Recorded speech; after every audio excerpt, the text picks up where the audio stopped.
Então por quê? Porque a perspectiva deles são dos aliados para fazer um projeto de ocupação ideológica do todo o território da América inteira. Ou seja, eles veem.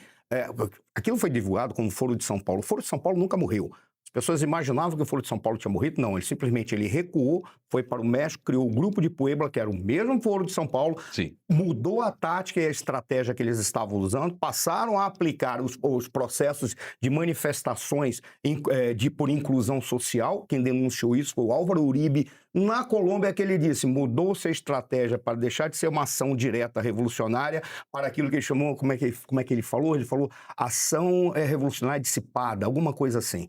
E eles mudou a mudança da estratégia para eles tocarem fogo em todas as sociedades da América Latina e reivindicar o retorno da esquerda para os governos. Depois que os governos retornarem, eles refundariam o Foro de São Paulo. Só mudariam o nome, que foi o que aconteceu. Ninguém fala mais do Grupo de Puebla. Foi uma tática e uma estratégia vitoriosa. Uma tática vitoriosa, entre aspas. E eles não poderiam criticar a pretensão do Maduro naquele momento, porque o Maduro tinha duas questões ali.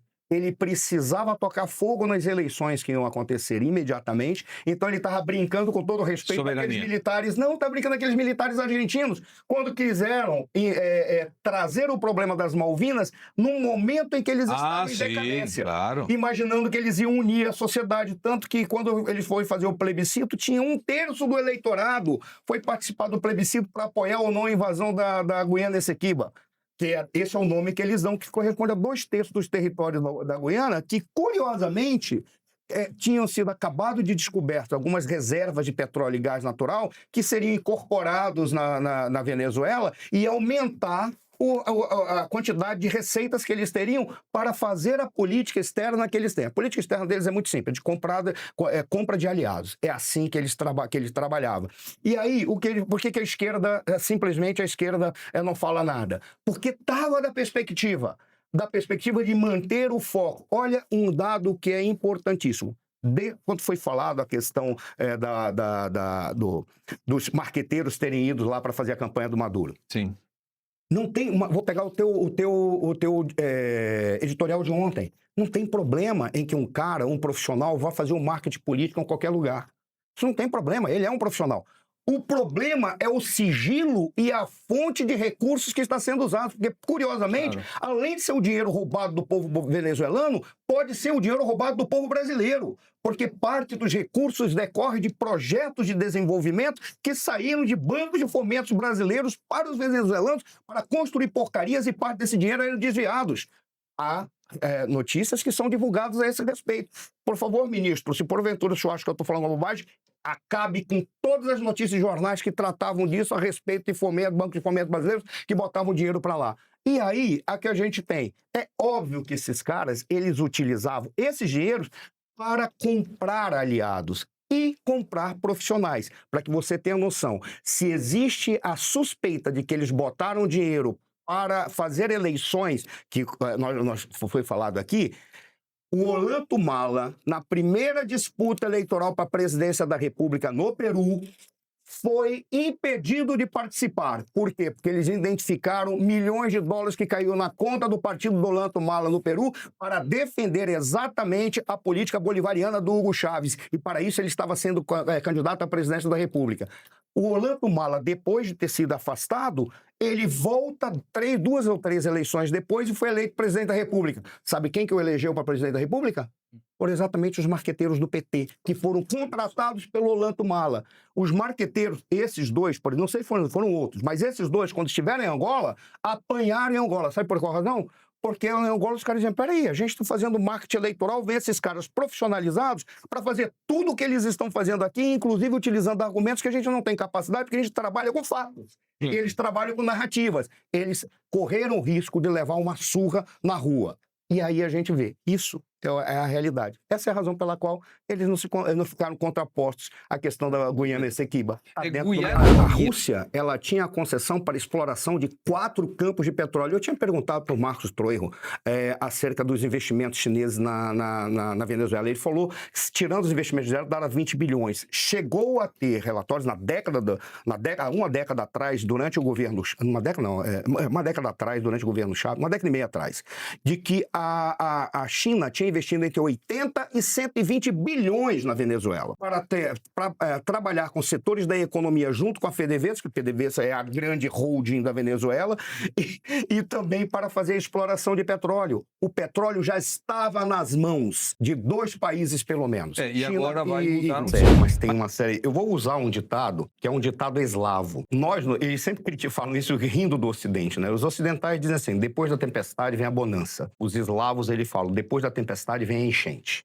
Ou seja, não ache que depois da porcaria as coisas ficam sol. Não. Aí é que vem um problema.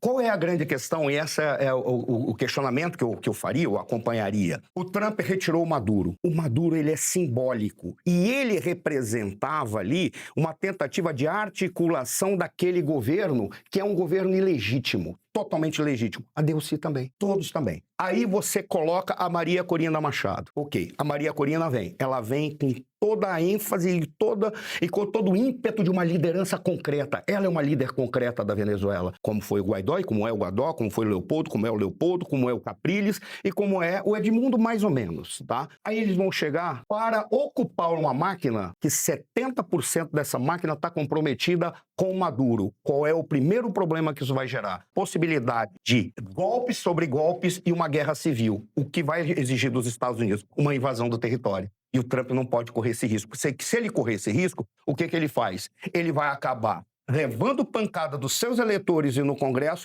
e ele vai botar um custo para a manutenção dessa libertação. Eu prefiro usar ainda a libertação, eu concordo com a tua angústia. Que libertação estranha, mas é uma libertação, eu continuo achando, para manter essa libertação. E ele precisa de um processo transitório. Para o processo transitório, a melhor forma que ele tem para fazer é exatamente pegar essas pessoas cuja alma são compráveis. Não existe pessoa mais confiável do que aquele cuja honra e cuja alma tem um preço. Basta você pagar e saber que ninguém vai pagar mais caro. Infelizmente, a política mostra isso. E ele está dizendo, então pode ser a Delcy, enquanto ele faz o processo transitório. E nesse processo transitório, ele vai querer impor. Eu começo a imaginar que ele vai brincar de Cuba. O que Cuba fez quando o Hugo Chávez assumiu o poder? Encheu de agentes cubanos lá. O que ele vai fazer? Botar um governo transitório e encher de assessores e conselheiros militares e políticos lá para dizer, é assim que nós vamos fazer. Como é que nós vamos resgatar a economia? Trazendo as empresas americanas, para as empresas americanas reconstruírem o país e vão ganhar, tendo como garantia, como uma espécie de seguradora, o próprio governo americano. Mas aí vamos fazer o quê? Matar a charada de como distribuir isso para a população americana e trazer a Maria Corina depois. Isso é uma obra de arte. Tem alguns dados que para mim são interessantes. Ele se retira. Eu até concordo com parte do que você falou, só não acho que ele vai para a iniciativa privada. Porque a questão é simples. Ele já está tomando muita paulada porque os projetos que eles são voltados para a questão de segurança pública e para as questões que dizem respeito a tudo aquilo que está no Congresso, que envolveria o Ministério da Justiça e Segurança, ele está... Eu perdi o raciocínio. Desculpa. Estou falando com a diretora. Desculpa, eu perdi o raciocínio. Os projetos de segurança pública. Os projetos de segurança pública que ele está fazendo, ele está perdendo no Congresso. Então, ele sabe que ele vai perder e isso vai atingi-lo e vai atingir também o governo. Qual é a grande jogada? Você sabe que em Brasília, um cara fora do governo, depois de ter saído do governo, ele vale ouro. Não precisa ser diretamente para esse indivíduo estar participando da iniciativa privada ou algum cargo público. Ele vale ouro como parte de planejamentos estratégicos. Ora, aí ele sai, e ele saindo, ele tem capacidade de participar daquelas reuniões no Pontão, Carmona. Sim. Ele tem capacidade de ir para uma reunião no Pontão. Vale muito. Tem uma série de restaurantes lá que a gente conhece que são maravilhosos, são deliciosos. Você vai lá para degustar os grandes pratos que são conversados.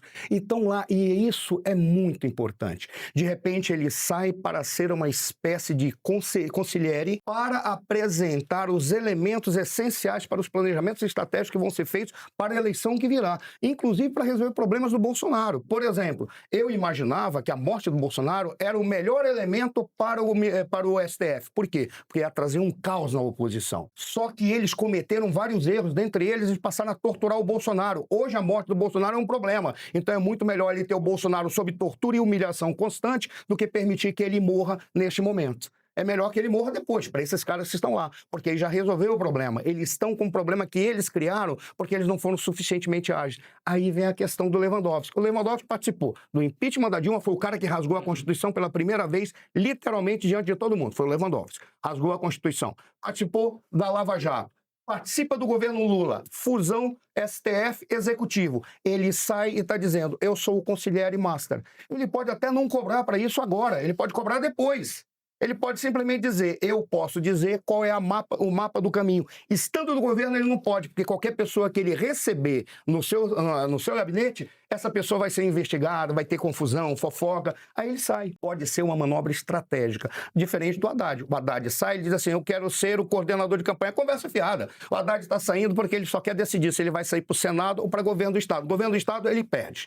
Se for o Tarcísio, acabou. Agora, se o Tarcísio sair para a presidência, ele pode sair para o governo do Estado. Se o Tarcísio sai para o governo do Estado, ele sai para o Senado, porque diante da confusão que a direita está fazendo, com certeza ele consegue um dos cargos de senador por São Paulo.